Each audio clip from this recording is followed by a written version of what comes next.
여기 충격적인 일이 벌어졌습니다. 대한민국의 징병제를 국가의 군대는 비효율적이고 형편없다고 코웃음 치던 20년 나토 소속 독일 장교가 한국 군인들에게 머리 숙이고 말았다죠. 모두가 포기했던 그 순간 단 3분, 누구도 예상하지 못했던 결과를 한국군은 단 3분 만에 보여줬고 카메라에 담긴 이 짧은 영상은 독일 전역에 퍼지며 독일 8천만 시민의 가슴을 뜨겁게 만들어버렸다고 하는데요. 과연 그곳에서 무슨 일이 벌어졌던 걸까요? 안녕하세요. 저는 토마스 베르나르트 독일 출신 외상외과 전문의입니다. 나토 군의관으로 아프가니스탄에서 근무했고 현재는 국제 NGO 긴급의료팀에서 활동하고 있죠. 제 전문 분야는 전쟁과 재난 현장에서의 외상 치료입니다. 20년이 넘는 경력 동안 세계 각국의 의료 시스템을 경험했지만 한국에서 목격한 일은 제 모든 관점을 뒤흔들어 놓았죠. 사실 한국에 대해선 특별한 관심이 없었어요. 기술력은 뛰어나지만 과잉 시스템이 많은 나라라고 생각했습니다. 특히 징병제 국가의 군대 의료 시스템이라면 더더욱이요. 독일은 직업군인 체제로 전환한 지 오래됐고 우리 군 의료진은 대부분 고도로 훈련된 전문가들이니까 말이죠. 저희 독일에서는 군의관이 되기 위해 의과대학 졸업 후 군 복무를 자원해야 합니다. 엄격한 선발 과정을 거쳐 최고의 실력자들만이 군의관으로 임명되죠. 그래서 저는 징병제 국가의 군 의료 시스템에 대해 솔직히 낮은 기대를 가지고 있었습니다. 그런 제가 한국을 방문하게 된 건 아시아 태평양 지역 재난 대응 의료 시스템 비교 프로젝트 때문이었어요. 특별히 군 의료 시스템을 비교하는 연구였죠. 솔직히 처음엔 큰 기대 없이 참여했습니다. 수많은 나라의 의료 시스템을 봐왔고 이제는 그저 형식적인 보고서를 작성하는 일이라 생각했으니까요. 게다가 아프가니스탄에서의 경험은 저에게 실전 경험을 충분히 제공해 주었기에 전장에서의 의료 지원이 얼마나 혼란스럽고 어려운지 누구보다 잘 알고 있었습니다. 그렇게 서울에 도착한 첫날 인천국제공항의 현대적인 시설에 감탄하긴 했어요. 하지만 동시에 이런 화려함이 실제 의료 현장에서도 이어질까 하는 의구심이 들기도 했습니다. 유럽의 많은 나라들이 겉모습은 화려하지만 실제 의료 시스템은 관료주의에 묶여 비효율적인 경우를 많이 봐왔기 때문이죠. 토마스 박사님, 내일은 국군외상센터를 방문하실 예정입니다. 한국 측 코디네이터인 김 박사가 일정표를 건네며 말했습니다. 김 박사는 영어를 유창하게 구사했고 군 의료 시스템에 대한 해박한 지식을 갖고 있었어요. 저는 고개를 끄덕이며 자료를 훑어봤습니다. 국군외상센터, 국군수도병원, 국군한평병원, 여러 군 의료시설의 리스트가 있었죠. 군대니까 아마 관료주의적이고 비효율적인 시스템이겠지라는 선입견이 있었고 징병제로 운영되는 군대라면 더욱 그럴 것이라 생각하고 있던 당시였기에 흥미라는 것 자체를 느낄 수가 없었습니다. 그러나 김 박사는 제게 아주 자신감 있게 말을 했습니다. 한국의 군 의료 시스템은 세계 최고 수준이라고 자부하고 있습니다. 모든 나라가 자국 시스템을 최고라고 하겠지. 자국 시스템이 최고라고 생각 안 하는 나라가 있겠어 그럼? 저걸 지금 나한테 말이라고 하는 건가? 김 박사의 말을 듣고 저는 속으로 생각했습니다. 독일도 미국도 영국도 모두 자국의 시스템을 자랑스러워 하니까요. 그러나 전장에서 실제로 경험해본 저로서는 최고라는 단어가 얼마나 상대적인지 잘 알고 있었습니다. 아프가니스탄에서 본 미국의 야전병원은 인상적이었지만 그들조차도 완벽하지는 않았거든요. 특히 다발성 외상 환자가 한꺼번에 들어오면 시스템이 과부하되는 모습을 여러 번 목격했죠. 그날 저녁 서울의 호텔 방에서 한국군 의료 시스템에 관한 자료를 검토했습니다. 인상적인 수치들이 나열되어 있었지만 숫자만으로는 실제 현장의 효율성을 판단할 수 없다는 게 제 오랜 경험이었죠. 통계는 조작될 수 있고 현실과 괴리가 있을 수 있으니까요. 내일이면 직접 확인할 수 있을 테니 더 이상의 선입견 없이 객관적으로 관찰하기로 마음먹었습니다. 창밖으로 보이는 서울의 밤 풍경은 꽤나 인상적이었습니다. 독일의 도시들과는 다른 에너지가 느껴졌어요. 베를린의 차분함과 달리 서울은 끊임없이 움직이고 숨쉬는 도시 같았습니다. 내일은 어떤 일이 기다리고 있을까 하는 생각으로 잠이 들었습니다. 다음 날 아침 일행과 함께 강원도에 있는 군사훈련장으로 향했습니다. 국군외상센터의 실제 운영을 참관하는 일정이었죠. 가는 길에 차창 밖으로 보이는 한국의 산세는 아름다웠습니다. 독일의 평평한 지형과는 확연히 달랐죠. 끝없이 이어지는 산맥과 그 사이로 펼쳐진 마을들은 마치 동화 속 풍경 같았어요. 하지만 군사지역으로 들어가면서 분위기는 확연히 달라졌습니다. 곳곳에 보이는 군사시설과 초소들은 이곳이 여전히 휴전 상태의 국가임을 상기시켰어요. 이곳은 민간인 통제구역과 가까운 훈련장입니다. 특수부대원들의 낙하산 훈련이 오늘 예정되어 있어요. 박 대위가 설명했습니다. 박 대위는 영어가 유창한 젊은 장교였고 제 질문에 친절하게 답변해 주었으며 소통하는 것에 어려움을 느끼지 않아서 좋았어요. 군사훈련 중에 의료팀은 어떻게 대응하나요? 의료팀도 항상 실전처럼 대기 상태로 훈련을 참관합니다. 우리는 모든 훈련을 실제 상황으로 간주하죠. 제게 대답하는 박대위의 말투에서 저는 자신감을 느꼈습니다. 훈련장에 도착하니 이미 여러 군의관과 의무병들이 준비를 마친 상태였어요. 독일군에서도 훈련 중 응급 상황을 대비하지만 이곳의 준비 태세는 한 차원 다른 느낌이었죠. 마치 실제 전시 상황을 대비하는 듯한 긴장감이 감돌았습니다. 의무병들은 개인별로 담당 구역을 정하고 응급처치 장비를 점검하고 있었죠. 군의관들은 무전기를 통해 상황을 공유하며 만일의 사태에 대비해 브리핑을 진행하고 있었습니다. 저희는 매 훈련마다 최악의 상황을 가정하고 대비합니다. 현장 책임 군의관이 말했죠. 그는 30대 중반으로 보이는 소령이었습니다. 그의 표정에서 경험과 책임감이 느껴졌어요. 의료 장비들은 최신식이었고 배치 또한 효율적으로 보였어요. 이동식 수술 테이블, 응급 처치 키트, 심지어 휴대용 초음파 기기까지 갖추고 있었습니다. 독일 군대에서도 보기 힘든 수준의 장비였죠. 낙하산 훈련이 시작되고 특수부대원들이 하늘에서 뛰어내리는 모습을 지켜보고 있었습니다. 군인들이 훈련하는 모습은 세계 어디서나 비슷하지만 이들의 훈련에서는 특별한 집중력이 느껴졌어요. 아마도 실제 위협에 맞서고 있는 군대이기 때문일까요? 바로 그때였어요. 갑자기 한 대원의 낙하산이 제대로 펴지지 않는 상황이 발생했죠. 부분적으로만 펴진 낙하산을 가지고 대원이 빠르게 지상으로 떨어지고 있었습니다. 그 순간 제 심장이 빠르게 뛰기 시작했어요. 아프간에서 이런 상황을 몇 번 목격했고 결과는 대부분 좋지 않았습니다. 순간적으로 현장이 긴장감으로 가득 찼어요. 하지만 놀랍게도 의료진들은 이미 움직이기 시작했습니다. 제가 상황을 파악하기도 전에 군의관들과 의무병들이 신속하게 자리를 잡고 있었죠. 그들은 마치 이런 상황을 예상했다는 듯이 정확하게 위치로 이동하고 있었습니다. 토마스 박사님, 같이 가시겠습니까? 박 대위가 물었고 저는 망설임 없이 고개를 끄덕였어요. 참관자로 왔지만 의사로서 도움이 필요하다면 기꺼이 나서야 한다고 생각했습니다. 20년 동안 의사로 일하면서 응급 상황에서 방관자가 되는 법을 배운 적은 없으니까요. 대원이 지상에 충돌하는 순간 이미 의료팀은 현장으로 달려가고 있었습니다. 독일에서라면 상황 판단과 지시를 기다리는 시간이 있었을 텐데 이곳의 대응은 마치 모두가 한 몸처럼 움직이는 것 같았습니다. 아무도 지시를 내리지 않았는데도 각자 맡은 역할을 정확히 알고 수행하고 있었어요. 외상 환자 발생, 골절 의심, 척추 보호. 현장에 먼저 도착한 의무병의 외침이 들렸어요. 달려가 보니 대원은 의식이 있었지만 명백한 다발성 외상 상태였습니다. 골반 부위 변형과 다리의 개방성 골절이 눈에 띄었죠. 피가 빠르게 흘러나오고 있어서 즉각적인 지혈이 필요해 보였습니다. 헬기 3분 내로 도착합니다. 누군가가 무전을 통해 알렸고 그 모습을 보며 저는 놀랐습니다. 독일에서는 이런 신속한 대응이 쉽지 않았거든요. 특히 훈련 중이라면 더더욱이요.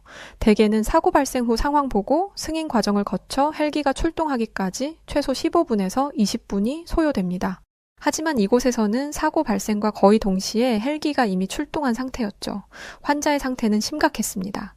척추 손상 가능성, 골반 골절, 개방성 하지 골절, 그리고 빠른 맥박으로 보아 내부 출혈이 의심됐어요. 의무병들은 신속하게 경추 고정 칼날을 적용하고 환자를 백보드에 고정시켰습니다. 동시에 다른 의무병은 개방성 골절 부위를 압박하여 출혈을 최소화하고 있었죠. 그들의 손놀림은 놀라울 정도로 숙련되어 있었습니다. 저는 본능적으로 개입하려다가 그들이 이미 모든 상황을 완벽하게 통제하고 있음을 깨달았어요. 현장에서 기도 확보와 경추 고정을 마치고 환자를 들것에 옮겼습니다. 모든 과정이 놀라울 정도로 신속하게 진행됐죠. 독일에서 이런 현장 처치에는 보통 15분 정도가 소요되는데 이들은 5분도 채 걸리지 않았어요. 그것도 완벽한 표준 절차를 따르면서 말이죠. 토마스 박사님, 헬기에 같이 타시죠. 군의관 한 명이 저를 향해 소리쳤어요. 그가 제 면허증을 확인한 후 그들은 저를 팀의 일원으로 받아들였습니다. 아프가니스탄에서 비슷한 경험이 있었지만 이렇게 훈련 중에 실제 응급 상황에 투입되는 것은 처음이었어요. 순간적으로 망설였지만 의사로서의 본능이 앞섰습니다. 부상자가 있는 곳이라면 도움이 필요할 테니까요. 헬기는 이미 착륙해 로터가 돌아가고 있었습니다. 환자를 싣자마자 이륙했죠. 좁은 공간에서 의료진들은 완벽한 팀워크로 환자를 안정시키기 위해 노력했습니다. 한 군의관이 정맥 주사를 놓는 동안 다른 의무병은 활력 징후를 모니터링하고 있었죠. 산소 포화도는 92%, 혈압은 낮아지고 있었고 분명 내부 출혈이 진행 중이었습니다. 그때 문득 저는 독일에서의 경험이 떠올랐어요. 유사한 상황에서 독일은 보통 현장에서 더 많은 시간을 소비하고 환자 상태가 안정될 때까지 이송을 미루는 경향이 있었죠. 하지만 이들은 골든아워를 철저히 지키려는 듯 최소한의 현장 처치 후 즉시 이송을 결정했습니다. 임상적으로도 올바른 판단이었죠. 국군외상센터까지 12분입니다. 조종사의 목소리가 헤드셋을 통해 들려왔어요. 저는 시계를 확인했습니다. 사고 발생 후 불과 15분밖에 지나지 않았죠. 독일에서는 이 정도 시간에 겨우 현장 평가가 끝나고 후송을 시작할까 말까 할 텐데요. 그것도 모든 행정적 절차가 순조롭게 진행된다는 전제 하에서 말이죠. 환자의 혈압이 떨어지고 있습니다. 90에 60. 의무병이 보고했어요. 그의 목소리는 차분했지만 상황의 심각성을 모두가 인지하고 있었습니다. 수액 추가 투여하고 외상센터에 중증 외상 환자 도착 예정임을 알려주세요. 선임 군의관이 지시했습니다. 그는 동시에 환자의 복부를 촉진하여 내부 출혈의 징후를 찾고 있었어요. 누군가가 즉시 무전을 통해 외상센터와 통화를 시작했습니다. 놀라운 건 바로 무전 내용이었습니다.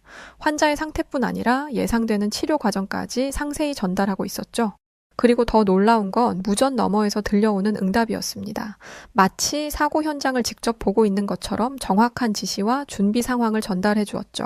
수술실 1번 준비 완료, 중환자실 침상 확보, 혈액형 확인 중, 외상팀 대기 중입니다. 무전 너머에서 또렷한 여성의 목소리가 들려왔습니다. 그것도 영어로요. 나중에 알게 됐지만 외상센터에서는 국제의료진의 방문을 고려해 영어 소통이 가능한 인력을 배치해 놓았다고 했죠. 헬기가 국군 외상센터에 접근할 때 아래로 의료진들이 이미 지붕 위 헬기장에서 대기하고 있는 모습이 보였습니다. 우리가 착륙하기도 전에 준비가 완료된 상태였죠. 독일에서라면 상상도 할 수 없는 일이었어요. 보통은 헬기가 착륙하고 나서야 의료팀이 모이기 시작하니 말이죠. 헬기가 착륙하자마자 대기 중이던 의료팀이 달려와 환자를 이송했습니다. 그들의 동작은 마치 짜놓은 안무를 하듯 조화로웠어요. 한 명이 들것의 머리 쪽을, 다른 한 명이 다리 쪽을 잡고 나머지 2명은 환자의 양쪽에서 지지하면서 움직였습니다. 저는 그들을 따라 엘리베이터를 타고 외상센터로 내려갔어요. 처음 계획은 단순 참관이었지만 지금은 실제 응급 상황의 한가운데 있었습니다. 외상센터에 도착하니 이미 모든 준비가 되어 있었어요. 외상팀, 마취과 의사, 간호사들이 각자 위치에서 대기 중이었습니다. 저는 그때 시간을 확인하고 정말 깜짝 놀랄 수밖에 없었어요. 사고 발생 후 불과 27분밖에 지나지 않았으니 말이죠. 이건 마치 영화의 한 장면 같았지만 긴박한 현실이었습니다. 그것도 훈련이 아닌 실제 응급 상황에서 말이죠. 외상센터 내부는 완벽한 질서 속에서 움직이고 있었습니다. 환자가 도착하자마자 의료진들은 각자 맡은 역할을 수행했어요. 옷을 자르고 활력 징후를 모니터링하며 CT 스캔을 준비하는 모습이 마치 오케스트라처럼 조화롭게 보였습니다. 아무도 소리를 지르거나 혼란스러워하지 않았어요. 모든 사람이 자신의 역할을 정확히 알고 묵묵히 수행하고 있었습니다. 토마스 박사님, 여기서 참관하시면 됩니다. 박 대위가 저를 적절한 위치로 안내했지만 외상팀장이 저를 발견하고는 고개를 저었어요. 박사님께서 외상 전문가시라고 들었습니다. 원하신다면 함께 하시죠. 그는 저에게 수술 가운을 건넸습니다. 저는 망설임 없이 받아들였어요. 대형 외상 케이스에서 여러 눈과 손이 도움이 될 테니까요. 또한 전문가로서 이 과정을 더 가까이서 관찰하고 싶다는 호기심도 있었습니다. 환자는 즉시 1차 검사를 받았습니다. 기도는 확보되어 있었고 호흡은 약간 불규칙했지만 산소 포화도는 유지되고 있었어요. 순환 상태가 가장 우려되는 부분이었죠. 혈압이 계속 떨어지고 있었고 복부 팽만이 관찰되었습니다. 복강 내 출혈이 강하게 의심되는 상황이었어요. CT 스캔으로 바로 이동합니다. 외상팀장이 결정했고 모든 팀원이 즉시 움직였습니다. 의료진의 일부는 환자와 함께 CT실로 향했고 나머지는 이미 다음 단계를 준비하고 있었어요. CT 스캔 결과 환자는 골반 골절과 함께 비장 파열로 인한 내부 출혈이 확인됐습니다. 즉시 수술실로 이동했어요. 놀라운 점은 환자가 도착하기 전에 이미 수술실이 완벽하게 세팅되어 있었다는 겁니다. 마취과 의사, 외과 의사, 수술 간호사 모두가 준비된 상태였죠. 수술실로 이동하는 동안 저는 외상팀장과 대화할 기회가 있었습니다. 독일에서는 이런 준비에 얼마나 시간이 걸립니까? 최소 30분, 아니 어쩌면 그 이상이죠. 특히 군 병원이라면요. 제가 솔직하게 대답했습니다.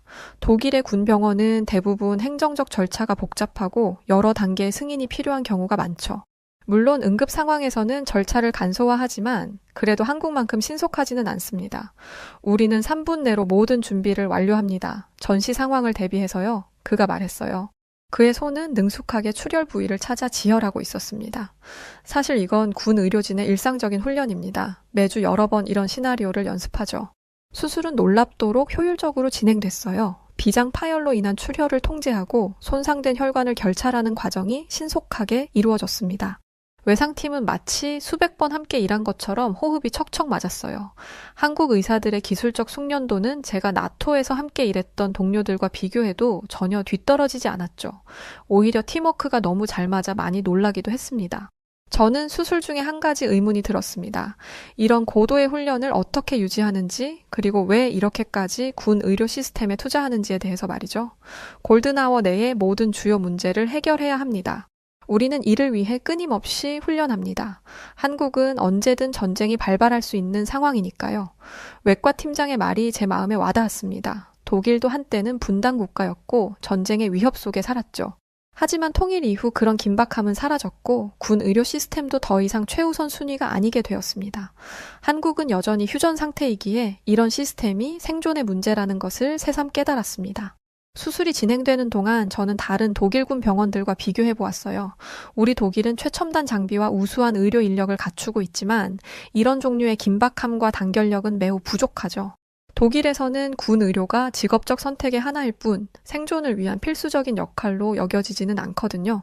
반면 여기 한국의 군 의료진들은 매 순간이 실전을 대비한 훈련이라는 생각으로 임하고 있었습니다. 수술이 마무리될 무렵 외상팀장이 저에게 미소를 지으며 말했습니다. 어떻게 생각하십니까, 토마스 박사님? 놀랍습니다. 제가 아프가니스탄에서 전장 병원에 있었을 때도 이런 신속함을 보지 못했어요. 심지어 우리는 실제 전투 중이었는데도 말이죠. 우리는 민간 병원보다 빠르게 움직여야 합니다. 왜냐하면 우리에게 훈련도 전투이기 때문이죠. 매번 실제 상황처럼 대응합니다. 그 순간 저는 문화적 차이를 분명히 느꼈습니다. 독일에서 우리는 효율성과 정확성을 중시하지만 한국의 의료진들은 여기에 스피드와 절박함이 더 우선적이었죠. 그것은 단순한 의료 시스템의 차이가 아니라 전쟁의 그림자 아래 살아가는 국가가 발전시킨 생존 방식이었습니다. 수술은 성공적으로 끝났고 환자는 중환자실로 이송되었어요. 저는 외상팀과 함께 손을 씻으며 그들에게 질문했어요. 이런 수준의 대응을 어떻게 유지하시나요? 독일이라면 몇 년 안에 사람들이 지쳐서 형식적으로 변할 텐데요. 매달 실전과 같은 훈련을 합니다. 그리고 실제 상황이 발생했을 때 우리의 성과를 철저히 분석하고 개선점을 찾아요. 오늘의 케이스도 내일 회의에서 분석될 겁니다. 저는 놀라움을 감추지 못했습니다. 독일에서는 응급 상황 후 평가가 이루어지지만 대개 형식적인 보고서 작성에 그치는 경우가 많거든요. 그런데 여기서는 모든 과정이 마치 스포츠팀의 경기 분석처럼 철저하게 이루어진다는 점이 인상적이었습니다. 외상센터를 나오면서 저는 내심 당혹스러웠어요. 한국의 군 의료 시스템이 이렇게까지 발전되어 있을 거라고는 예상하지 못했기 때문이죠. 제가 가진 선입견이 완전히 무너지는 순간이었습니다. 어쩌면 우리 독일이, 아니 전체 유럽이 한국의 이런 시스템에서 배울 점이 많다는 생각이 들었습니다. 전쟁의 위협이 상존하는 환경이 역설적으로 세계 최고 수준의 외상 대응 시스템을 만들어낸 것이니까요. 다음날 아침 저는 국군외상센터의 일상을 관찰할 기회를 얻었습니다. 전날의 긴급 상황과는 달리 그날은 비교적 평온한 분위기였어요. 하지만 그 안에서도 끊임없는 긴장감과 준비성이 느껴졌습니다. 병동을 둘러보던 중 저는 여러 명의 의무병들이 실습 중인 모습을 발견했어요. 그들은 서로에게 정맥 주사를 놓는 연습을 하고 있었습니다. 저는 궁금한 것들을 동행한 김소령에게 묻기 시작했어요. 여기 의무병들은 모두 간호사 자격증이 있나요? 그들은 일반 병사입니다. 의무병으로 배치받은 후 집중적인 훈련을 받았을 뿐이죠.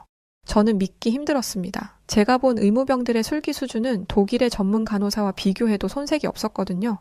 일반 병사인데도 외상관리 기본 교육을 받았다고요? 내 모든 의무병은 기본적인 외상처치 교육을 받습니다. 그리고 정기적으로 실전 훈련도 해요. 최전방에서는 의무병이 첫 번째 대응자가 되기 때문에 그들의 훈련이 매우 중요합니다.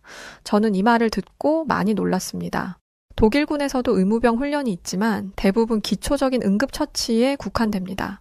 정맥주사나 기관 삽관 같은 고급 술기는 전문 의료 인력의 영역으로 여겨지죠. 하지만 여기서는 일반 병사들도 그런 기술을 습득하고 있었어요. 잠시 후 저는 한 간호장교와 대화를 하게 되었습니다. 간호장교는 작은 체구였지만 눈빛에서 강인함이 느껴졌죠. 장교님은 왜 군 간호사의 길을 선택하셨나요? 저는 민간 병원에서도 일했었습니다. 하지만 여기서는 제가 하는 일이 더 직접적인 의미가 있다고 느껴요. 전시에는 우리밖에 없습니다. 그래서 10초라도 아끼려고 훈련해요. 그녀의 말에 깊은 울림을 느꼈습니다. 실제로 전쟁이 발발한다면 이들이 최전선에서 부상자들을 치료할 첫 번째 사람들이 될 거라는 사실을 실감했어요. 그리고 그들은 그 무게를 알고 있었습니다. 어제 낙하산 사고 환자는 어떻습니까?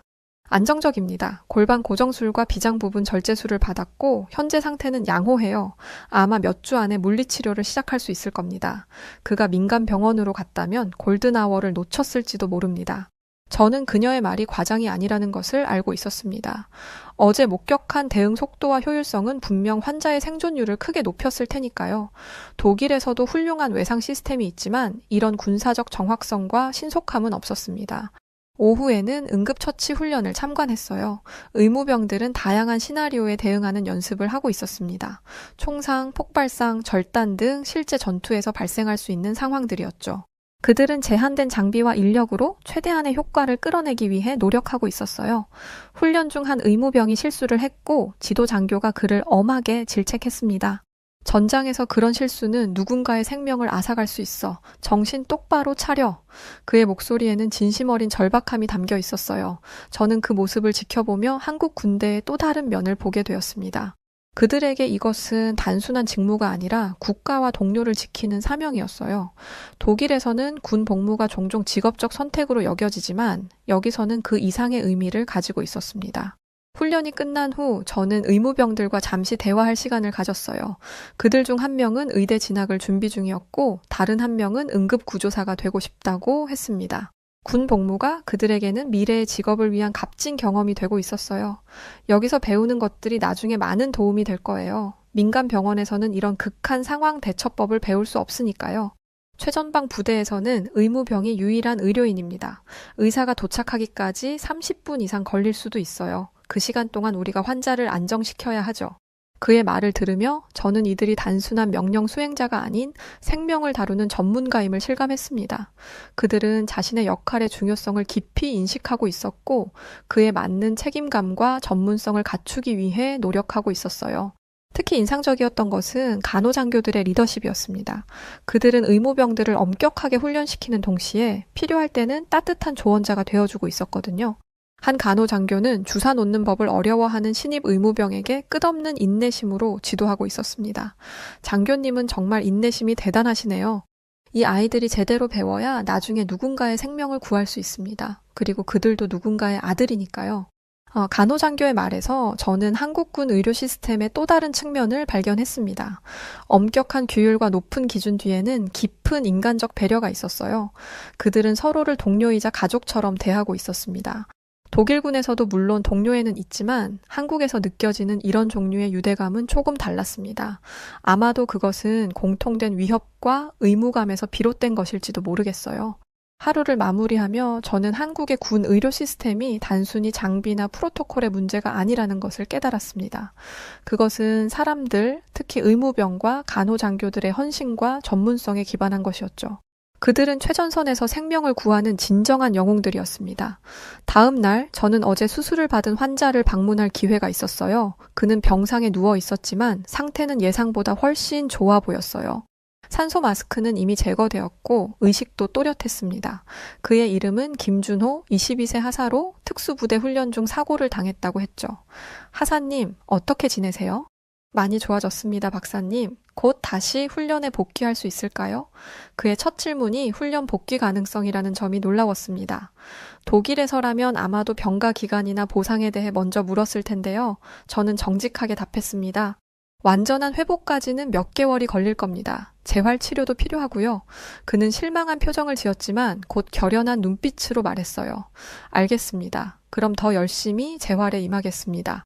그때 병실 문이 열리고 중년 부부가 들어왔습니다. 환자의 부모님이었어요. 어머니는 아들을 보자마자 눈물을 글썽였지만 꾸짖듯이 말했습니다. 너 때문에 얼마나 걱정했는지 알아? 죄송합니다, 어머니. 김준호가 미안한 표정으로 말했고 그의 아버지는 묵묵히 아들의 손을 잡았습니다. 저는 그들에게 인사를 건넸고 수술 과정과 현재 상태에 대해 간략히 설명했어요. 그들은 제 설명을 진지하게 들었어요. 설명을 마치자 준호의 어머니가 제게 말했습니다. 박사님, 정말 감사합니다. 우리 아들이 군대 간다니까 처음엔 불안했는데 이렇게 잘 돌봐주셔서 지금은 오히려 자랑스러워요. 어머니의 말에 저는 잠시 말을 잊었습니다. 독일에서라면 아마도 왜 내 아들이 위험한 훈련을 해야 하는가라는 불만이 먼저 나왔을 텐데요. 하지만 어머니의 눈에는 걱정과 함께 뚜렷한 자부심이 보였습니다. 준호의 아버지도 말을 이었어요. 저도 젊을 때 군 복무를 했습니다. 아들이 나라를 지키는 임무를 수행하는 모습이 자랑스럽습니다. 그들과 대화를 나누면서 저는 한국 사회에서 군 복무가 갖는 의미에 대해 새로운 시각을 얻게 되었습니다. 그것은 단순한 의무가 아니라 일종의 통과 의례이자 자부심의 원천이었어요. 물론 불안과 걱정이 없지는 않지만 그 기저에는 깊은 존중과 필요성에 대한 인식이 있었습니다. 병실을 나온 후 저는 병원 카페테리아에서 몇몇 젊은 군인들과 대화를 이어갔어요. 그들은 모두 20대 초반으로 다양한 이유로 군에 입대했다고 했습니다. 어떤 이는 의무 복무를 위해, 또 다른 이는 직업군인으로서의 미래를 위해서였죠. 유럽에서는 많은 젊은이들이 군 복무를 피하려고 해요. 왜 한국의 젊은이들은 이걸 견디나요? 우리가 아니면 누가 하겠어요? 우리나라는 아직 전쟁 중이니까요. 물론 힘들 때도 있습니다. 하지만 이건 우리가 져야 할 책임이기도 해요. 우리 아버지 세대도 그랬고 우리도 마찬가지죠. 저는 그들의 말을 들으며 유럽의 징병 기피 문화와 대비해 혼란스러움을 느꼈습니다. 독일에서는 이미 징병제가 폐지되었고 많은 젊은이들이 군 복무를 시간 낭비로 여기는 경향이 있거든요. 그러나 여기 한국에서는 군 복무가 시민으로서의 당연한 책임으로 받아들여지고 있었죠. 오후에는 군 의료진들과 함께 회의에 참석했습니다. 그들은 어제의 응급 상황을 분석하고 개선점을 논의하고 있었어요. 저는 그들의 자기 비판적인 태도에 감명받았습니다. 성공적인 수술이었음에도 불구하고 그들은 더 나은 방법을 찾기 위해 계속 노력하고 있었습니다. 회의가 끝난 후 국군외상센터의 센터장인 박 대령이 저를 자신의 사무실로 초대했어요. 그는 30년 경력의 베테랑 외과 의사였습니다. 토마스 박사, 우리 시스템에 대해 어떻게 생각하십니까? 정말 인상적입니다. 특히 모든 구성원들의 헌신과 전문성이 놀랍습니다. 하지만 한 가지 궁금한 점이 있어요. 어떻게 이런 높은 동기부여를 유지하시나요? 박 대령은 잠시 창밖을 바라보더니 대답했습니다. 우리에게는 선택의 여지가 없습니다. 우리는 언제든 전쟁이 다시 시작될 수 있는 나라에 살고 있어요. 그리고 우리는 역사에서 교훈을 얻었습니다. 준비되지 않은 자는 생존할 수 없다는 것을요. 그의 말에서 저는 한국인들의 역사적 경험과 현실, 그리고 한국이라는 나라의 위상을 느낄 수 있었습니다. 어느덧 귀국을 하루 앞둔 마지막 밤이었죠. 저는 한국군 의료진들과 함께 야외 훈련장에서 마지막 합동 훈련을 무사히 마쳤고 많은 것을 배웠습니다. 서로를 바라보던 모습들이 아직도 눈에 선하곤 해요. 그날 저녁 식당에는 저를 위한 작별 만찬이 준비되어 있었습니다. 한국식 바베큐와 소주가 오갔죠. 처음에는 어색했던 분위기가 점차 무르익었고 병사들은 저에게 한국어로 건배를 제안했습니다. 선생님, 건배. 식사가 끝나갈 무렵 저는 조용히 자리에서 일어섰습니다. 말없이 제 자리에서 한국 군인들을 향해 군인다운 정중한 경례를 했죠. 갑작스러운 행동에 식당이 조용해졌습니다. 의사로서 당신들에게 존경을 표합니다. 병사들은 놀란 표정으로 잠시 서로를 바라보다가 일제히 자리에서 일어나 저에게 답례를 했습니다. 마지막 순간 국군 의료진들과 단체 사진을 찍었어요. 카메라를 향해 웃고 있었지만 제 눈가에는 붉은 기운이 맴돌았습니다. 누군가 제 어깨를 두드리자 저는 고개를 숙이고 감정을 애써 꾹 누르며 미소를 보이려 노력했습니다. 독일로 돌아온 후 병원 동료들은 저에게 한국은 어땠어? 라고 물었습니다. 저는 미소만 지을 뿐 깊은 이야기는 나누지 않았어요. 단순히 몇 마디 말로 표현할 수 없을 정도의 깊은 깨달음을 얻었으니 말이죠. 한 달 후 유럽국제의료학회에서 저는 전시 의료 시스템의 글로벌 표준이라는 주제로 발표를 시작했습니다. 프레젠테이션 첫 슬라이드에는 한국 DMZ의 모습을 담았습니다. 저는 한국에서 찍은 사진들을 보여주었습니다. 완벽한 의료 장비들, 쉬지 않고 훈련하는 의료진들, 그리고 함께 했던 순간들의 사진이 스크린에 펼쳐졌습니다. 말을 이어가기 시작했어요. 솔직히 말씀드리겠습니다. 저는 한국을 조금 과대평가된 국가로 생각했습니다. 하지만 저는 그곳에서 생명을 지키기 위해 모든 것을 준비한 진짜 전사들을 만났습니다. 그들의 군 의료 시스템은 단순한 제도가 아니라 신념이었습니다. 제가 배운 것은 의료 기술이 아니라 의사로서의 마음가짐이었습니다. 제가 보고 느낀 한국을 있는 그대로 발표를 했고 제 발표 영상은 누군가에 의해 유튜브에 올라갔더군요. 정작 당사자인 저는 관심이 없었으나 그 영상은 무려 300만 회 이상 조회되었습니다. 그제야 하나둘 댓글을 확인하기 시작했는데 정말 반가운 댓글들이 보였어요. 댓글창은 한국 병사들의 응원 메시지로 가득했죠. 토마스 선생님, 다시 한국에 오세요. 우리도 당신을 존경합니다. 저는 가끔 그 댓글들을 읽으며 한국에서의 시간을 떠올립니다.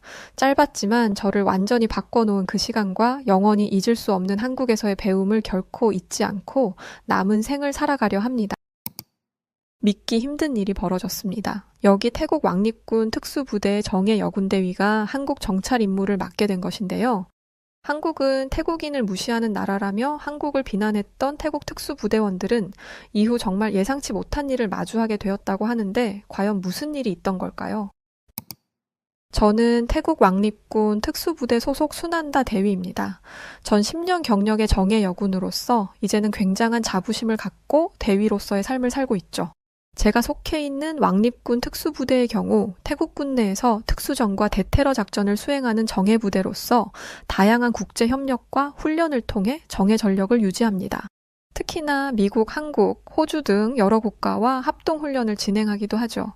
제가 처음 여군으로서 살아가겠다 했을 때 부모님께서는 제게 이런 말씀을 하셨습니다. 네가 한번 군인으로 산다고 결정한 이상 그 이후에 네 삶은 없을 텐데 정말 그 마음 변치 않고 쭉 군인으로 살아갈 자신이 있는 거야? 만약 퇴역을 한다고 해도 전 군인으로 살던 그 삶을 잊지 못하고 현실에 적응하기 어렵겠죠. 또 군인으로 살아가는 내내 전 짜여진 틀 속에서 살아야 하니 제 자신보다는 군인이라는 신분을 우선으로 두고 살아가는 게 맞습니다. 그걸 정말 할 수 있겠냐 묻는 부모님께 아주 당차게 그렇다 말씀드리고 이 길을 선택했어요. 물론 일반 부대도 아닌 왕립군 특수부대에 들어가기 위해서 아주 강도 높은 체력 테스트와 엄격한 기준을 통과해야 했습니다. 기본 조건을 제외하고도 특수부대에 들어가려면 우선 태국군에 입대한 후 일정 기간 복무를 하여 특수부대 훈련 프로그램 선발을 받아야 하죠. 이 선발 훈련에서 포기하는 경우가 많았는데 생존 훈련, 근접전, 폭파, 저격술 훈련, 공수 및 정글전 훈련, 강도 높은 체력 및 인내 테스트 등을 꼭 수행해내야 했습니다. 이 외에도 정말 이러다 죽는 거 아닐까 싶을 정도의 훈련 테스트를 진행하니 저 역시 중간에 백기를 들 뻔했지만 꿋꿋하게 버텨낸 결과 벌써 10년이나 흘러버린 추억으로 남아있네요. 태국 왕립군 특수부대에서 10년 경력을 쌓은 정예 여군인 제 존재는 그야말로 아주 드문 존재였죠. 이 고된 과정을 모두 특수하게 실천해낸 엘리트로 평가되었고 이제는 성별에 무관하게 남성들과 동등한 존재로 여겨지는 존경과 신뢰 어린 시선이 있었습니다. 실제로 특수부대의 여성 인원의 존재가 많지 않기에 개척자적인 존재로 여겨지며 후배 여군들은 저를 롤모델 삼는 경우도 아주 많았어요. 이런 제 스펙 덕에 전 강한 여성으로 자리매김을 할 수 있었습니다. 10년의 세월간 저 역시 수많은 고충들이 있었어요. 그래봤자 몇 년 하고 때려칠 거 아니야? 결혼하고 애 낳고 그러면 군복 벗을 거잖아. 그때 벗을 거 그냥 미리 벗는다 생각하고 살살하지? 왜 그렇게 이를 악물고 해? 경쟁 상대도 많은데 내가 너까지 내 경쟁 상대로 둬야겠어? 특수부대 여군이 왜 없는 줄 알아? 그게 결국은 남자와 여자의 차이거든. 여기까지는 악바리 정신으로 어떻게든 버텨내며 왔는지 모르겠지만 이제 네 한계를 볼 거야. 여자가 왜 없는지를 알 거라고. 극소수의 여군 중에서도 늘 좋은 평가를 내는 저를 시기 질투하는 남자 동료들이 많았고 저를 무시하기도 했죠. 그러나 이제는 그 누구도 제게 함부로 하지 못하는 존재가 되었습니다. 그게 지난 10년 세월의 서름을 단번에 보상해주는 듯 했죠. 그러던 어느 날 부대에 시끄러운 일이 하나 벌어졌어요. 부대 내에서 한국의 소식이 자꾸만 들려오기 시작했죠. 한국이 지금 난리던데 소식 들었어? 결국 한국이 태국인을 아주 경멸하니까 저런 일이 벌어진 거겠지. 아무리 불법 체류자라고 해도 그렇지 대규모 단속을 하겠다고 대대적으로 뉴스 보도까지 하는 거 보면 태국인들만 쥐잡듯이 잡겠다는 소리잖아. 이건 뭐 대놓고 나라 차별하는 것도 아니고. 안 그래? 들어보니 한국의 태국인 불법 체류자들이 너무 많아서 대대적으로 싹을 잘라버리겠다는 보도를 했다는 것이었죠. 한국에 불법 체류자 신분으로 있는 사람들이 태국인만 그런 게 아닌데 꼭 집어 태국이라고 한 것에 모두 대놓고 태국인을 차별한다며 울분을 토하고 있었습니다. 그러나 저는 그들에게 이런 말을 해줬어요. 어디까지나 들려오는 소식인 거지 제대로 확인한 것은 아무것도 없는 거 아니야? 심지어 한국이 정말 그렇게 하고 있는지 태국인만 집중적으로 괴롭히는 건지 뭔지 아무것도 모르잖아. 어떤 일이든 직접 확인하지 않고 판단할 수 있는 건 아무것도 없어. 그 전까지는 무조건 말을 아껴야 하는 거고. 전 동료들의 말에 완전 다른 의견을 제시하며 반박을 했습니다. 제가 특별히 한국을 좋아해서 그런 것도 아니고 아직 확실한 내용은 아무것도 없었기에 무작정 한국을 비난할 수 없다고 생각했죠. 그래서 전 한국 기준으로 태국인 불법 체류에 대해서 자료 조사를 시작해봤어요. 보통 취업 목적으로 한국을 넘어가는 태국인들이 많았죠. 태국인은 비자 없이 한국에 최대 90일 체류가 가능했고 관광 비자로 입국 후 체류 기간이 지나도 귀국하지 않고 불법 취업을 해서 이게 문제로 커진 것이었죠. 주로 이런 태국인들은 한국의 공장, 농장, 건설업, 서비스업 등에서 일을 하고 있었습니다. 비자 문제를 해결하고 떳떳하게 일을 하면 좋을 텐데 이건 어디까지나 명백히 불법 체류를 택한 그들의 잘못이라 생각했어요. 물론 취업비자 E9이나 방문 취업비자 H2 발급 자체가 까다롭다고 들었습니다. 그렇지만 불법 체류는 엄연히 위법 행위이고 처벌 대상이라는 것을 그들은 알았어야 했죠. 태국보다 한국의 임금이 높아서 어떻게든 태국인들이 길을 쓰고 한국에 가서 몰래 숨어 일을 하곤 하는데 이게 안타까운 현실이라 생각했습니다. 여기서 문제는 한국 내 불법 체류 외국인이 약 40만 명이 넘는 상황에 태국인이 독보적으로 많다는 통계였죠. 결국 태국인 무비자 입국이 허용된 것을 태국인들이 악용하며 벌어진 일이라 해도 무방했어요. 조금만 자료 조사를 해봐도 어느 정도 한국 측 입장이 이해가 가긴 했습니다. 그러나 제가 여기서 의문을 하나 제시하는 것은 결국 40만 명이 넘는 불법 체류자들을 모두 벌해야 하지 왜 태국인만 강력하게 대응하냐는 것이었죠. 아무리 차지하는 수가 많다고 해도 이건 차별적인 대우가 아니라고 볼 수는 없겠다 싶었습니다. 조사를 해본 저 역시 의문을 품었지만 조용히 있었어요. 그러나 부대 내에서 이 논쟁은 날이 갈수록 더 커지기 시작했습니다. 한국이 결국 태국을 무시하는 거라니까? 한국이 우리한테 어떻게 그럴 수 있냐? 막말로 그래도 오랜 우호 관계를 맺고 있고 역사적으로 한국 도와준 게 한두 번도 아닌데 말이야. 걔네들 6.25 전쟁으로 난리 났을 때 유엔군 일원으로 제일 먼저 한국 도와준 아시아 국가가 우리잖아. 그뿐이야? 태안 기름 유출 사고인가? 그것도 지원해줬고 코로나 초기에도 우리가 의료 물품 지원해줬잖아. 그만큼 경제 협력이 확실하고 발전을 서로 믿고 있는 관계인데 이건 뭐 배신도 이런 배신이 없지. 논쟁의 수준이 너무 심해지자 결국 부대장의 귀에까지 이 사태에 대한 이야기가 흘러갔고 저는 호출을 받았죠. 지금 논란 수준이 너무 심한 것 같더라고. 국가적인 사안이라 무시하기는 어렵고 정찰병으로서 직접 한국에 가서 상황 파악을 좀 해오도록 하게나. 전 그렇게 부대장의 명에 따라 공식적인 휴가를 명받았고 동료 아룬중이와 함께 한국 정찰 겸 여행 휴가를 가게 되었습니다. 함께 동행한 아룬중이는 한국에 대한 생각이 어떤지 문득 궁금해 물어보니 예상치 못한 반응을 보이기도 했죠. 저는 딱히 관심이 없긴 해요. 한국이 태국을 특별히 미워하는 것도 아니고 괴롭히려고 그러는 건 더 아니겠죠. 무슨 애들 장난도 아니잖아요. 그냥 이 문제에 있어 별로 관심이 없어요. 아룬중이의 평소 성격을 생각해보면 오히려 날뛰고 있을 줄 알았는데 다소 냉소적인 태도를 보이기에 조금은 놀랐어요. 전 아룬중이와 함께 상부의 명을 잘 수행하기 위해 군인의 사명감으로 객관적인 관찰을 해올 것을 다짐했습니다. 이런저런 얘기가 많지만 직접 한국까지 확인하러 온 이상 아주 냉정하게 상황을 관찰해서 보고할 수 있도록 하자고. 사소한 감정들에 휘말릴까봐 걱정했는데 내 예상보다 아주 냉소적인 태도를 보여줘서 걱정을 덜 수 있겠어.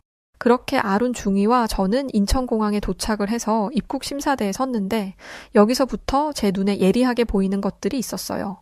확실히 다른 여행객들보다 더 엄격한 검사를 받는 게 보였죠. 이런 시선이 아룬중이에게도 느껴졌는지 이런 말을 했죠. 역시 소문이 아니라 사실이었나? 태국 여권 소지자는 불법 체류자 위험이 있다고 간주를 하고 보니까 다른 국가보다 더 엄격하게 보는 것 같죠?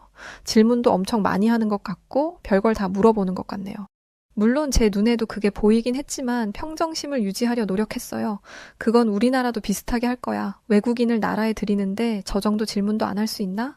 요즘 세상이 험하니 그만큼 열린 시선에 다각도로 보는 게 맞지 뭐. 그렇게 냉정함을 유지하며 기다리니 저희 차례가 되었습니다. 바로 그때 한국 심사관은 저를 보며 이런 말을 했어요. 사와디캅. 이건 태국어로 제게 인사를 해준 배려였죠. 이어 방문 목적이 궁금할 뿐이라며 정중하게 질문을 했고 직원은 부드러운 미소를 보여주고 있었습니다. 이미 제게도 날카로운 질문들을 서슴없이 할 거라 예상을 했는데 그 예상과는 정반대의 상황이 펼쳐지니 많이 놀라웠죠. 다소 당황했지만 전 잘 대답을 했고 그렇게 저희의 입국 심사는 아무런 문제도 없이 잘 끝났습니다. 오히려 친절함에 기분이 좋았죠. 의아함을 품고 공항에서 나와 서울행 버스를 기다리고 있었어요. 한국은 외국인에 대한 배려가 많다고 느낀 게 다국어로 표기가 잘 되어 있었고 직원들의 안내 서비스를 받으며 이동을 할 수 있었습니다. 한국이 처음이라 낯설지만 큰 문제 없이 서울 가는 버스를 기다릴 수 있었죠. 두리번거리며 한국의 공항 풍경을 보고 있는데 갑자기 한국의 노부부가 저희에게 다가와 뜬금없는 질문을 했습니다. 태국 사원 참배는 저희들의 버킷리스트인데 이렇게 태국 분들을 보니 괜히 아는 척하고 싶어 말을 걸어봤어요. 언젠가 꼭 그곳에 가서 향과 꽃 그리고 초를 공양하며 소원을 비는 날이 오길 바라고 있거든요. 운이 좋아 기도문인 찬트도 읽을 수 있다면 더할 나위 없는 날일 것 같네요. 한국의 노부부는 태국 불교에 대한 말을 하며 본인들의 버킷리스트라고 했죠. 너무 가보고 싶은데 태국인인 저희를 보며 괜히 반가움에 인사를 했던 겁니다. 그 마음이 전 되려 감사하게 느껴졌고 한국인에 대한 첫인상이기도 했어요. 저와 아룬 중이에게는 아주 긍정적인 경험이었습니다. 정말 한국인들이 태국을 싫어했다면 저런 말들이 나올 수는 없다고 생각했죠. 어느 정도 이 논쟁에 대한 오해가 분명 있겠구나 생각을 했습니다. 저희들은 숙소에 짐을 풀고 저녁을 먹기 위해 근처 식당으로 무작정 갔어요. 그런데 그곳은 한국어 메뉴판만 있는 곳에 한국어만 가능한 직원분들이 계셔서 주문하기가 난처했죠. 주인도 직원분들도 다 연세가 있으셨는데 유독 불친절한 태도를 보이는 주인의 모습에 아룬 중위는 불쾌함을 표시했습니다. 대위님, 이것 보세요. 결국 우리가 태국인이라서 무시하는 거잖아요.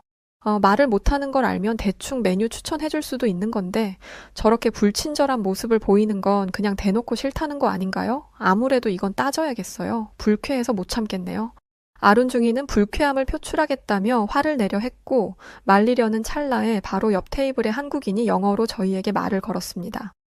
제가 도움을 드릴 수 있을 것 같은데 도와드릴게요. 대화를 우연히 들었는데 한국인들은 태국에 특별한 감정이 없어요. 단지 동남아 국가들을 잘 구분하지 못하는 경우가 많을 뿐이죠. 저희에게 도움을 준 그는 한국에서 일하는 태국인 교수였고 그의 도움으로 식사를 하며 저희들은 많은 대화를 나누게 되었습니다.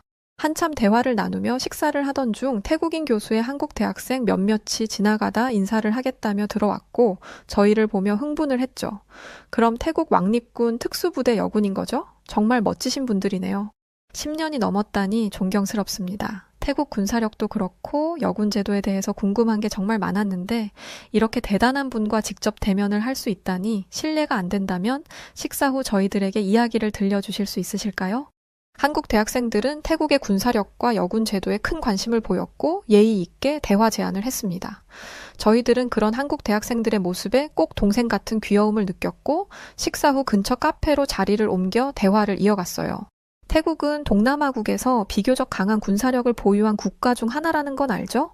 정치적으로도 군부의 영향력이 꽤 큰 나라이고 태국군은 태국 왕립군으로 불리고 그 외 육군, 해군, 공군 이렇게 나눠져요. 전차, 전투기, 항공모함 등 핵심 무기 체계는 모든 나라가 갖추고 있는 거고 여군 제도로 말할 것 같으면 여성도 군 복무가 가능해요. 그리고 일부 부대에서는 여군 장교와 부사관 활동도 가능하고 의무 복무는 아니죠. 주로 행정, 의료, 통신, 공군, 해군 분야로 빠지는데 최근 일부 여성들이 특수부대원으로 훈련받기도 하죠. 점점 여군은 확대되는 추세이고 2022년에는 해군 최초로 여성 장교를 함정에 배치하기도 했어요. 여군이 확대되고 있다니 그건 정말 놀라운 일이네요. 심지어 특수부대원으로 배치되는 경우가 높다고 하니 군사력을 높이는 데 있어 긍정적인 방향이겠어요. 여군의 역할이 더 커질 가능성이 있는 곳이 태국이겠네요. 그렇게 한국 대학생들과 수많은 얘기를 나누며 오랜만에 옛 생각이 나기도 했습니다.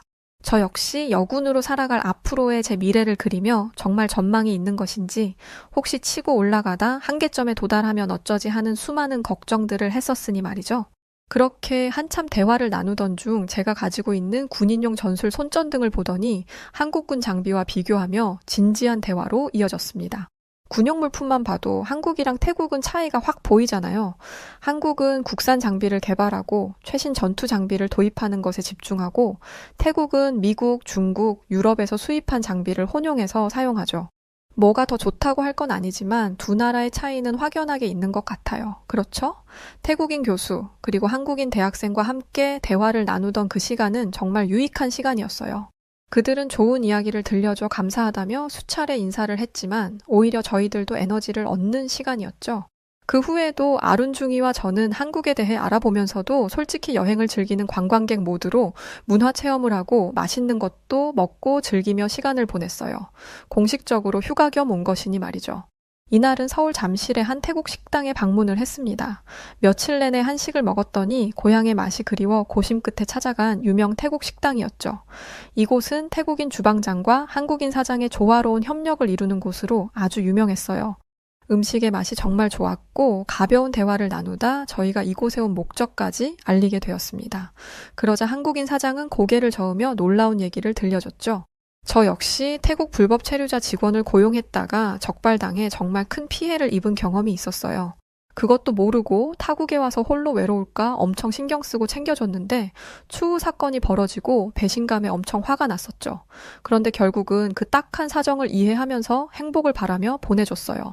아, 사장님께서도 그런 난처한 경험이 있으셨군요. 꽤 비일비재한 일인가 봐요. 네, 그렇죠. 사실 작정하고 속이면 알 길이 없으니까요. 그래도 지금은 합법적으로 태국인들을 고용하고 비자 문제 해결에 적극적으로 지원할 수 있도록 돕고 있어요. 결국 타국까지 와서 돈 벌어다 고향에 보내는 그들의 마음이 가장 외롭고 힘들 테니 까다로운 비자 문제가 잘 해결된다면 서로에게 좋은 일이 아닐까 싶어서요. 한국인 사장님과 대화를 나눠보니 오히려 피해를 주는 쪽은 정말 태국인이구나 싶었죠. 또 한국에는 선한 사람이 많다는 것도 알게 되었습니다. 한국인 사장님에게 깊은 감명을 받고 맛있는 식사까지 하고 저와 아룬중이는 숙소로 돌아왔습니다. 숙소에 돌아와 탈의를 하다 보니 큰 실수를 저지른 것을 깨닫게 되었어요. 바로 군용 다용 녹화를 해당 식당에 두고 온 거였죠. 전 곧장 해당 식당에 전화를 걸었지만 이미 영업은 끝났고 연락할 길이 없었습니다. 군인이 장비를 분실했다는 것은 정말 큰 사안인데 더군다나 타국에서 분실했다니 이건 징계감이나 다름이 없었죠. 10년의 군인 인생에 있어 이런 황당한 실수를 저지른 적이 없어서 전 황당함에 정신이 없었습니다. 그때 호텔에 전화가 울렸고 누군가 저를 찾으니 1층으로 와달라는 연락이었죠. 한국에서 저를 찾을 사람이 없었지만 우선 내려가 보니 글쎄 그 한국인 사장님이셨어요. 우리가 대화를 하며 어느 호텔에서 묵는지 물어보길 정말 잘했네요. 또 태국 여군들이라고 하니 직원분들이 바로 안내를 해주셔서 다행이네요. 군인에게 장비가 얼마나 중요합니까? 오늘 이거 못 찾으면 한숨도 못 잘 것 같아서 바로 왔어요. 제 아들도 군 복무 중이라서 이런저런 마음에 왔네요. 이제 마음 놓고 얼른 쉬세요. 세상에 정말 감사합니다. 식당에 급하게 전화를 했는데 영업 종료라 막막했거든요. 전 분명 돌아가서 징계를 받을 거라고 확신하고 좌절하고 있었는데 이렇게 호텔까지 직접 찾아와서 갖다 주시고 감사합니다. 너무 감사합니다. 한국인 사장님의 배려에 저는 너무 깊은 감동을 받았습니다. 저와 아룬중이는 이 사건을 통해 이미 한국에 대한 보고를 어떻게 올릴 것인지를 어느 정도 다 정리를 해두긴 했어요. 그래도 확실시 해야 하기에 끝으로 태국 불법 체류자 지원센터에 방문을 했습니다. 서울 외곽에 위치해 있었는데 이곳에서 만난 한국인 활동가에게 불법 체류자 단속의 현실과 복잡성 등에 대해서 명확하게 들을 수 있었죠. 한국 정부의 입장도 충분히 이해를 해주셔야 해요. 이건 결코 단순한 문제가 아니거든요. 관광비자 악용으로 이어질 수 있고 취업 문제나 범죄 연루 가능성 등의 문제가 있죠. 심지어 불법 브로커들이 생겨나면서 이 사이에 발생하는 문제가 결국은 한국의 문제로도 확대되고 있는 상황이라 엄중하게 잡아내야 하는 상황입니다. 한국인 활동가의 말을 들어보니 불법 체류자의 문제를 너무 가볍게 여겼다는 생각이 들었어요. 단순히 불법으로 몇 달을 더, 몇 년을 더 있는 게 문제가 아니라 그로 인해 발생하는 수많은 사건, 사고가 결국 한국에서 발생한다는 것이었죠. 이 심각성을 명확하게 인지하게 되었습니다. 더 놀라운 것은 이곳에서 태국과 한국의 군사협력 역사를 기록한 작은 전시관을 마주하게 되었어요. 한참을 뚫어져라 쳐다보며 지난 역사에 잠겨 있었죠. 한참 동안 아룬중이와 저는 아무런 말을 하지 않았습니다. 그렇게 한참을 역사에 잠겨 있던 중 저희들은 놀라운 인물을 만나게 되었어요. 한국 전쟁 당시 태국군의 기여를 기억하는 한국 노병과의 만남이었죠. 그 노병은 저희를 보며 무척이나 반가워하셨고 옛 회상에 빠지셨습니다.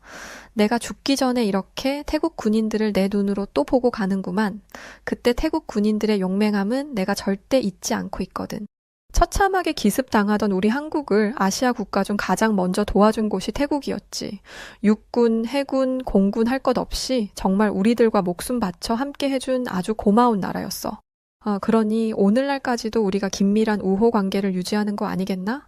말은 안 통해도 우리는 표정이랑 손짓으로 서로를 보듬고 함께 했었지. 이제는 다 늙고 이렇게 쓸모없는 늙은이지만 여전히 태국군들은 멋지게 늙었을 것 같네. 자네들에게 대신 내가 경의를 표하겠네. 노병은 저희들에게 경의까지 표했고 노병의 말에는 깊은 울림이 있었어요. 이 말을 가만히 듣고 있다 보니 한국과 태국의 관계가 단순한 불법 체류 문제 너머에 더 깊은 역사적 맥락이 있다는 것을 깨닫게 되었습니다. 즉 고작 이런 것으로 쉽게 깨질 수 없는 아주 단단한 관계라는 것을 알게 되었어요. 한국에서 만난 사람들 한 분 한 분 모두가 저희들에게는 귀인 같은 존재였습니다. 그들은 태국 군인인 저희에게 굉장히 따뜻하게 대해줬고 그런 그들에게 많은 감동을 받을 수 있었죠. 한국에 왔다면 한강공원은 꼭 다녀오라는 동료의 조언이 있어 저희들은 한강공원으로 가 끝나가는 일정의 아쉬움을 달래기로 했습니다. 전 군복 스타일의 재킷을 입고 있었고 한강을 바라보며 군사 전략책을 읽고 있었어요.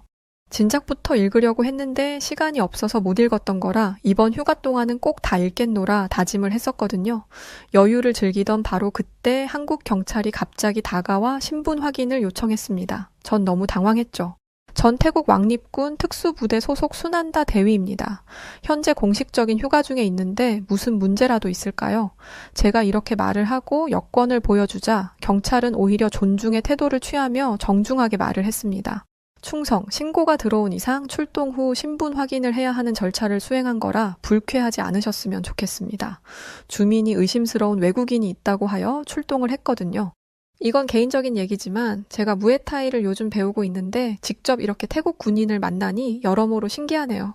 한국 경찰이 출동한 것은 제 행색을 수상하게 여긴 한국 주민의 신고였고 해프닝 정도로 마무리되었습니다. 이후 한국 경찰은 평소 체력 증강을 위해 태국 무에타이를 배운다며 저와 많은 대화를 하게 되었어요. 저 역시 취미 운동 중 하나가 무에타이라 서로 대화의 결이 잘 맞았죠.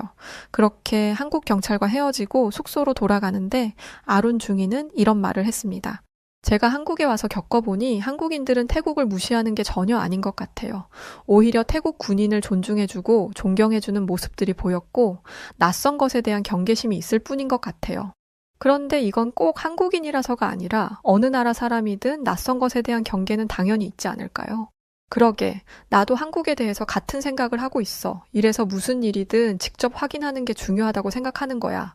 만약 우리가 직접 한국에 와서 경험해보지 못했다면 여전히 긴가민가 하는 상태로 한국을 오해하며 살았을 수도 있잖아. 그렇게 아룬중이와 저는 한강에서 빠져나와 최종 목적지인 남산타워로 향했습니다. 이제 정말 남산타워를 끝으로 다시 태국으로 돌아간다고 생각하니 벌써 아쉬움이 몰려왔어요. 그런데 당장 멀리서 보이는 남산타워의 모습은 너무도 아름다웠죠. 빨리 앞으로 가서 보고 싶은데 도무지 길을 찾을 수가 없었습니다. 그렇게 저희들은 길을 헤매고 있었고 한참 동안 헤매는 저희를 보던 한국인 가족이 먼저 도와주겠다고 했습니다. 저희도 남산타워 가는 길이라 같이 가세요. 초행길이라 헷갈릴 수 있어요. 그렇게 한국인 가족의 도움을 받아 함께 걸어가면서 대화를 하게 되었어요. 태국 군인이셨구나. 세상에 반갑네요. 저희 가족도 한국으로 넘어온 지 이제 4년 조금 지났어요. 태국에서 쭉 사업하다가 코로나 때 못 버티고 왔거든요. 코로나만 아니었어도 계속 있었을 텐데 아직도 아쉬워서 요즘 다시 가볼까 생각 중이에요. 태국인들 참 정직하고 근면성실하고 참 좋죠. 저희는 한국이 고향이면서도 태국을 그리워하면서 4년 내내 이러고 살고 있네요.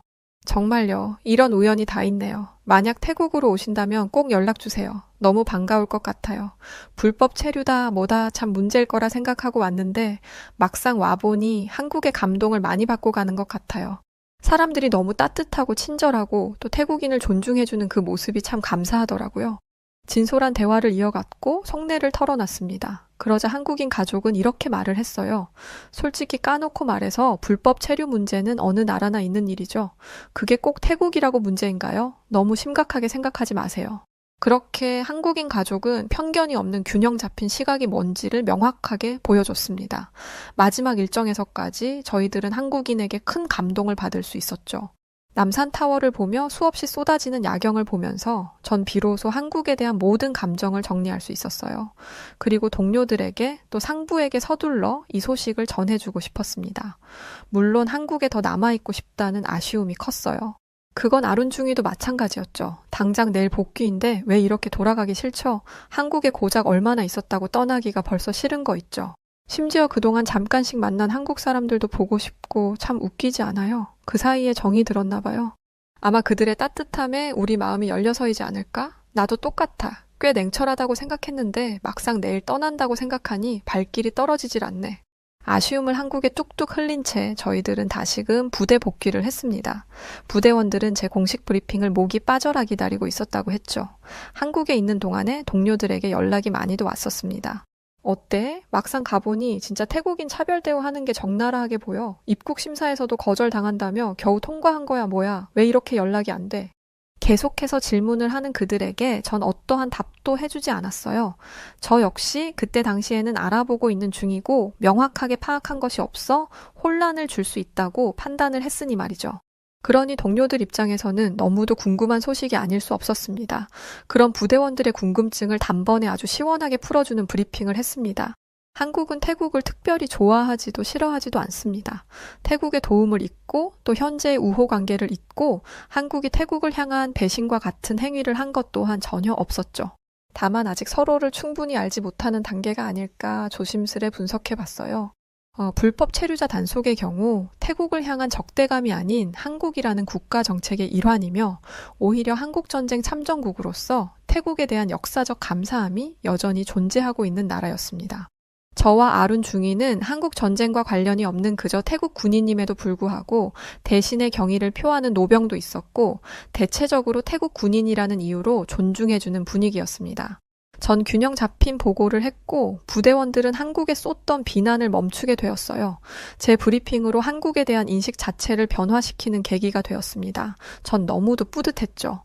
한국에 대해 큰 오해를 할 뻔했네요. 그저 우호국이라는 것을 잊고 태국을 무시하고 짓밟으려고 그 시작을 불법 체류자로 하는 줄 알았거든요.